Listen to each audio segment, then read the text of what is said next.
अहम खबर यह है कि थरकोल मंसूबे ब्लॉक 1 में खुदाई के बाद कोयले तक रसाई हो गई है। पाकिस्तान की सबसे बड़ी कान में 3 बिलियन टन कोयले के जखायर हैं। कामयाबी पर ब्लॉक 1 साइट पर पाकिस्तानी इंतजामिया और चाइनीज माहिरीन का जश्न मनाया गया।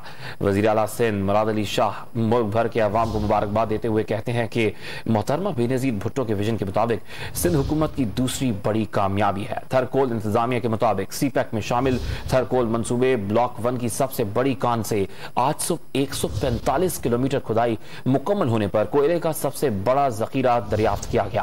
पाकिस्तान की सबसे बड़ी कोयले की कान में 3 अरब टन कोयले के जखायर हैं, जो 5 अरब बैरल खाम तेल के बराबर हैं। कान से पहले मरहले में सालाना 7.8 मिलियन टन कोयला हासिल होगा। थरकोल इंतजामी के मुताबिक ब्लॉक 1 मंसूबे का ज्यादातर share holder Shanghai electric group है। थर से मिलने वाले कोयले को बिजली पैदा करने में जल्द इस्तेमाल किया जा सकता है, जिसके लिए 1330 मेगावाट बिजली घर भी तकमील मराहिल में है। कोयले बड़े जखायर मिलने पर वज़ीर आला सिंध मुराद अली शाह ने चाइना कंपनी को भी कामयाबी पर मुबारकबाद दी है। ताज़ा तरीन वीडियोस के लिए हमारा YouTube चैनल सब्सक्राइब करके बेल आइकन प्रेस करिए ताकि आपको मिले हर अपडेट सबसे पहले।